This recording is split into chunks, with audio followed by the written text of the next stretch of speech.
Hello everyone, welcome to my YouTube channel. दोस्तों, आज फिर एक नए वीडियो में आपका स्वागत है। और आज हम बात करने जा रहे हैं 10 जून का जो CDPO का एग्ज़ाम हुआ था 2024 में, उसमें कितने करंट अफेयर के क्वेश्चन पूछे गए थे, उससे रिलेटेड है कि वो। और अगर इसमें सिर्फ करंट अफेयर का हम देखेंगे तो इसमें पहला क्वेश्चन था कि नीति आयोग के वर्तमान उपाध्यक्ष कौन थे, तो श्री सुमन बेरी। और इसका अगर हम अध्यक्ष का बात करें तो इसका अध्यक्ष प्रधानमंत्री होते हैं। और दूसरा क्वेश्चन में है कि 2020-21 के दौरान भारतीय अर्थव्यवस्था की साल दर साल GDP वृद्धि दर 5.8% थी। 2021-22 में बढ़कर 9.1% हो गई और 2022-23 में यह घटकर कितना हो गया, तो 7.3% यह घट गया था। उसके बाद तीसरा क्वेश्चन में आते हैं तो छठी आर्थिक जनगणना की रिपोर्ट के अनुसार कुल आर्थिक गतिविधियों में ग्रामीण गतिविधियों और शहरी गतिविधियों का क्रमशः कितना प्रतिशत हिस्सा।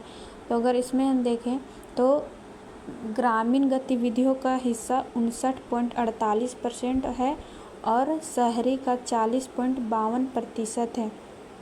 उसके बाद आता है चौथा क्वेश्चन, तो इसमें देखते हैं भारत प्रधानमंत्री गरीब कल्याण अन्न योजना जो राष्ट्रीय खाद्य सुरक्षा अधिनियम 2013 की एक प्रमुख योजना है, यह किस वर्ष में शुरू की गई, तो 2020 में। ये योजना 2013 में ही बना, लेकिन इसका शुरुआत जो है वो 2020 में किया गया था। उसके बाद है कौन सी योजना नियोजन के लिए सटीक भूमि रिकॉर्ड बनाने और संपत्ति से संबंधित विवादों को कम करने की सुविधा प्रदान करती है, तो स्वामित्व योजना जो है वो। वर्तमान में भारत का बाह्य वित्त पोषण का सबसे बड़ा स्रोत कौन सा है, तो वह विदेश से धन प्रेषण ही सबसे बड़ा अभी भारत का स्रोत बना हुआ है। उसके बाद आते हैं सातों क्वेश्चन में, तो इसमें भारत में वित्तीय वर्ष 2022 में थोक मुद्रा स्थिति दर क्या थी, तो इसका 13% इसकी स्थिति दर थी। उसके बाद आगे आते हैं झारखंड में पहली बार बाढ़ से निपटने के लिए कौन सा आपदा प्रबंधन समाधान अपनाया गया, तो मॉक ड्रिल। ये सारा क्वेश्चन जो है CDPO का एग्ज़ाम जो 10 जून 2024 को हुआ है उसमें पूछा गया सवाल है। और मेरे चैनल पे नए हैं तो मेरे चैनल को सब्सक्राइब करें, बेल आइकन को प्रेस करें ताकि कोई भी नोटिफिकेशन आए तो आप तक सबसे पहले पहुंच सकें। उसके बाद अगर इसमें देखें, हाल ही में रांची जिला क्रिकेट एसोसिएशन के लिए की सचिव ने बोकारो जिला की एडहॉक कमेटी के कन्वेनर पद से इस्तीफा दे दिया, तो शैलेंद्र कुमार। उसके बाद है मनीष क्रिकेटर झारखंड खेल अकादमी के परीक्षक कहाँ से हैं, तो पंडरीपानी से हैं।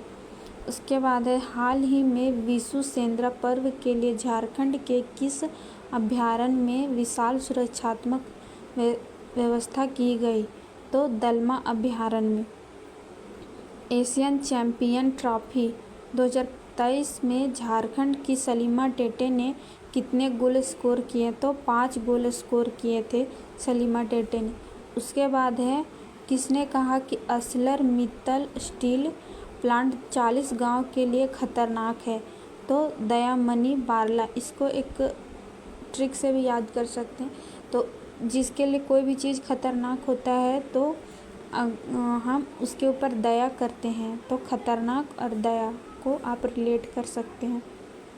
उसके बाद है जनवरी 2024 को फोर्ब्स मैगजीन ने कौन सी मुद्रा को विश्व की सबसे प्रभावशाली मुद्रा घोषित की, तो कुवैती दिनार। झारखंड में 2019 के लोकसभा चुनाव में कितने प्रत्याशी 1 लाख से अधिक वोटों से जीते थे, तो 8 प्रत्याशी ऐसे थे जो 1 लाख से अधिक वोट से जीते। और उसके बाद है झारखंड हाई कोर्ट ने किस जिले में अफीम की खेती को गंभीरता से लेते हुए उसको संज्ञान में लिया, तो खुट्टी को। मई 2024 में हाई कोर्ट ने सरकार को किस दवाई के लिए सरकारी अस्पताल में उपलब्ध कराने का आदेश दिया। तो एंटीवेनम। 2024 में झारखंड में किसे पद्मश्री से सम्मानित किया गया? तो चामी मुर्मू को। रांची का सेंट माइकल स्कूल किन बच्चों के लिए है? तो जो बच्चे विकलांग और आंखों से नहीं देख सकते हैं उनके लिए सेंट माइकल स्कूल रांची का बनाया गया है। उसके बाद है भारत को विश्व विरासत स्थान के लिए यूनेस्को द्वारा कौन सा स्थान दिया गया? तो छठा स्थान दिया गया। अनिवार्य मुक्त कोर परीक्षण के लिए व्यवहारिक प्रयोग को किसके द्वारा लॉन्च किया गया? कृषि एवं कृषक कल्याण मंत्रालय के द्वारा। क्षेत्रीय व्यापार और मुद्रा को मजबूत बनाने के लिए किन दो देशों द्वारा 2023 में रुपया व्यापार लेन देन शुरू किया गया है? तो भारत और बांग्लादेश। 24 में आते हैं 14 अगस्त 2024 तक भारत का कौन सा राज्य प्रथम इन विट्रो फर्टिलाइजेशन के लिए निःशुल्क चिकित्सा उपलब्ध कराएगी? तो वो गोवा। सर्वोच्च न्यायालय में 12 जुलाई 2023 को न्यायाधीशों की नियुक्ति किन के द्वारा की गई? तो राष्ट्रपति के द्वारा। CAA के अंतर्गत पहली सरकारी आदेश में कितने लोगों को भारत की नागरिकता दी गई? तो 14।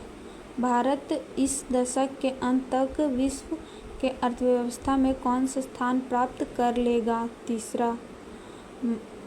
मध्य प्रदेश की सागर में महिलाओं द्वारा किस साधन से घड़ियां और मोमेंटो बनाई जाती हैं? तो गोबर से बनाई जाती। मणिपुर हिंसा के कारण किसी आदिवासी लेखिका ने साहित्य अकादमी पुरस्कार को ग्रहण नहीं किया? तो जंसिता केरकेट्टा। मणिपुर का जो हिंसा हुआ था उसके कारण इन्होंने साहित्य अकादमी पुरस्कार लेने से इनकार कर दिया। उसके बाद हाल ही के दिनों में किस देश के मतदान नियमों में बदलाव के उम्र विरोधी प्रदर्शन किए गए? तो ऑस्ट्रेलिया। 2024 के कान फिल्म फेस्टिवल में जुरी अध्यक्ष का नाम क्या है? ग्रेट गेरविग।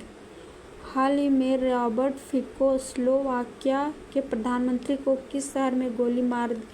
हैंडलोवा। किसने सर्वश्रेष्ठ वैश्विक म्यूजिक एल्बम श्रेणी में 66वां ग्रैमी पुरस्कार जीता? तो जाकिर हुसैन का बैंड जिसका नाम शक्ति है। 77वां वार्षिक कान फिल्म महोत्सव 2024 की मेजबानी कौन करेगी? कैमिली कार्टिन। यूक्रेन के खुफिया प्रतिरक्षक के रूप में कौन प्रमुख है? वादिम स्किबिस्की। आरस नदी पर तीसरा बांध किन देशों ने बनाया? ईरान और अजरबैजान।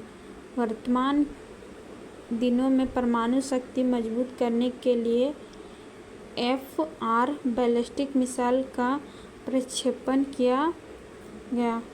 उत्तरी कोरिया राष्ट्रपति। NNC इंटरनेशनल फेस्टिवल में भारत ने पहली बार किस वर्ष भाग लिया? 2023 में। भारतीय प्राकृतिक राल एवं गौंड संस्थान अब किस नाम से जाना जाए? राष्ट्रीय द्वितीयक कृषि संस्थान।